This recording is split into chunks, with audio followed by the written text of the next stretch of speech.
Hey everyone, welcome to Creating with Cassie. I'm so excited for you to join me today because I have a little tip for you. And I love sharing little tips with you, so I'm excited.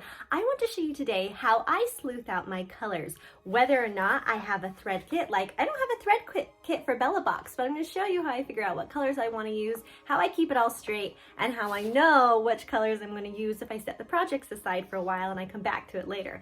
And I'm also going to show you how I organize and figure out my threads if I have a thread kit like I do for Sing Noel.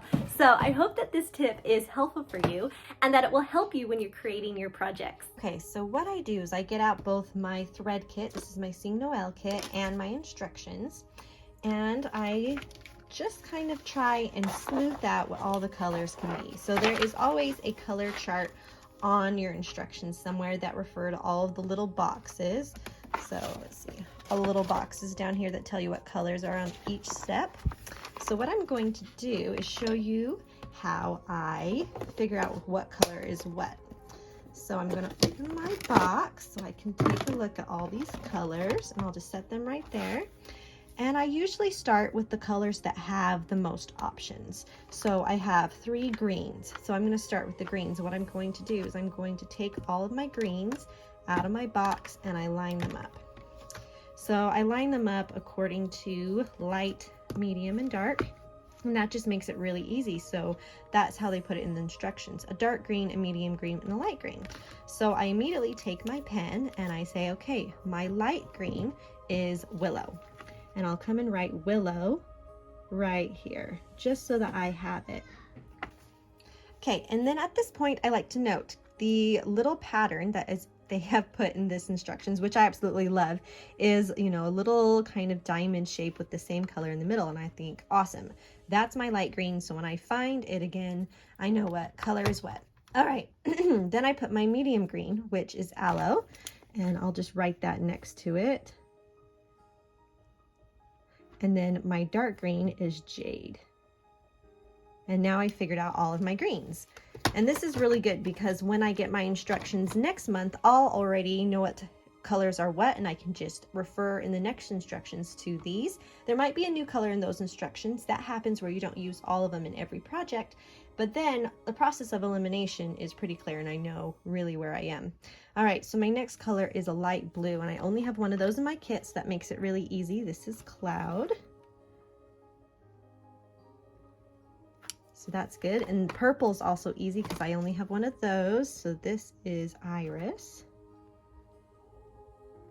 I have 2 reds. Okay, so let's take a look at these reds. We have one that is kind of like a really bright Christmas red.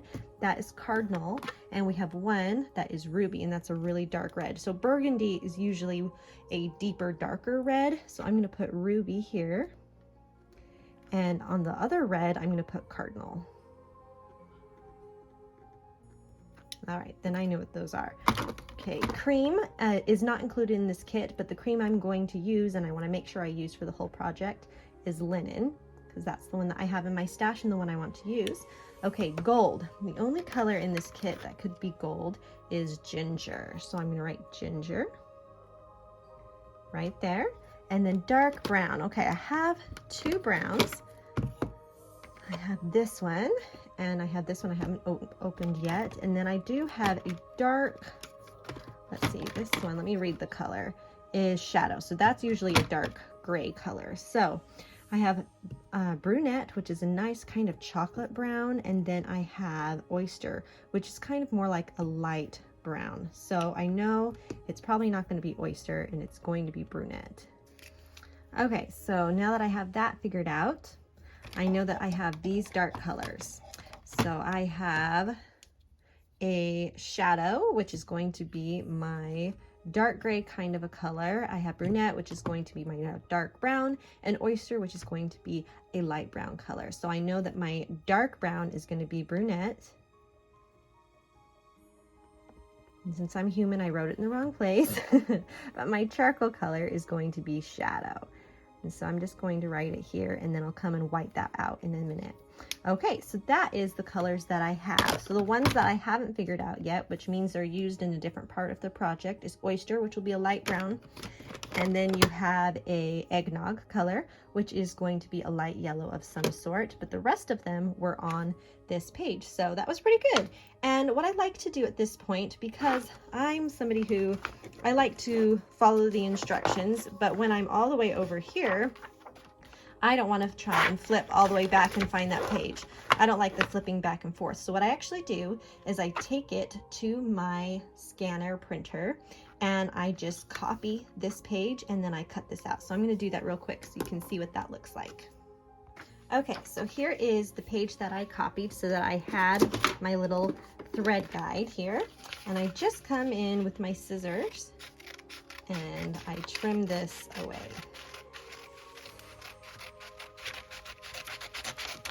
And this is just something I do. You can totally flip back and forth.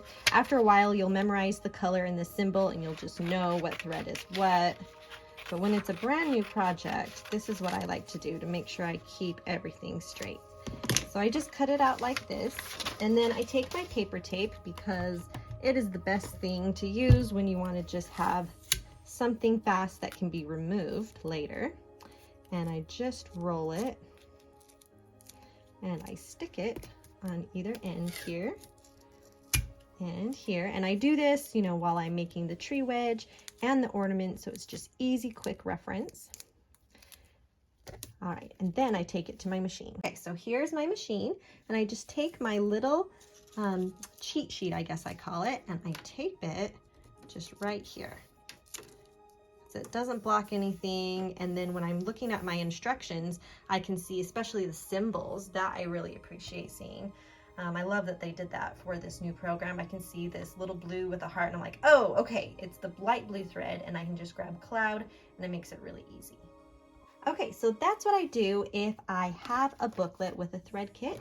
It's really pretty fun. Actually, I kind of feel like it's like a scavenger hunt. I'm trying to sleuth out what is in my kit and what I need to put with what, but sometimes I don't have a kit. So I'm going to move that aside, like the Bella box. I got a Bella box box and booklet, but I didn't get a kit. So what I do is a similar thing, except for I'm using my own thread. So on the very first of a Bella box book, you have all of the embroidery thread colors, which I love because each and every one of these projects has its own little thread color list, but you don't use all the colors on every project, so those change. But this one in the very front has all of the colors that you're going to use for the whole book. And so this is the one that I write on. And I just take it to my thread wall and I just stare at my colors and I'm like, what do I like? I have a couple teals, which one would be medium, which would be light, and I just write down the colors. And then, because I'm not always working on the Bella box, I usually spread it out a little bit in between other projects. I do the same thing. I copy in this page and I cut it out, and then I just keep it right here. So then when I decide, hey, you know what, today is a Bella box day, I can just pull this off and stick it on my embroidery machine, just like I just showed you, and I have my little cheat sheet there. And so then I know as I'm stitching along, maybe something way back here, you know, what my color is. So I can go, okay, I am using, let's find one that has a color box. Oh, I am using this light green. Okay, so the light green that came in this box, I think was called avocado, but I didn't have that, which is fine. So I just chose clover. So I just grabbed my clover. I know it's my light green color and I'm good to go. So that's just my little hint on how I sleuth out my colors.